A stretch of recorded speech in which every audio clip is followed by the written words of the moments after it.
தமது உடல் நலம் நன்றாக இருப்பதாக பொதுமக்களிடம் பிரதமர் டதஸ்ரீ அன்வார் இப்ராஹிம் நேற்று உறுதியளித்தார். சைபர் ஜெயாவில் நிகழ்ச்சி ஒன்றில் கலந்து கொண்டிருந்த பிரதமரிடம் அன்வாரின் உடல்நிலை குறித்து செய்தியாளர்கள் கேட்டதற்கு அவர் இவ்வாறு குறிப்பிட்டார். தாம் நன்றாக இருப்பதாகவும் நீங்களே பாருங்கள் என்றும் அங்கிருந்து துள்ளி குதித்தபடி வெளியேறிய தருவாயில் அன்வார் கூறினார். சைபர் ஜெயாவின் கோப்ளேஸ் நயன் மையத்தில் Malaysia semiconductor IC design park 2 திட்டத்தின் தொடக்க விழாவில் அவர் கலந்து கொண்டு இதனை தெரிவித்தார்.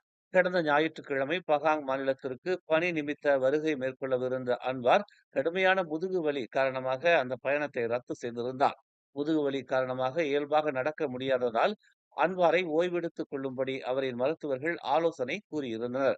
இதனைத் தொடர்ந்து அப்பயணத்தை இறுதி நேரத்தில் அன்வார் ரத்து செய்தார். மேலும் செய்திகளை தெரிந்து கொள்ள தமிழ் மலர் நாளிதழை பாருங்கள்.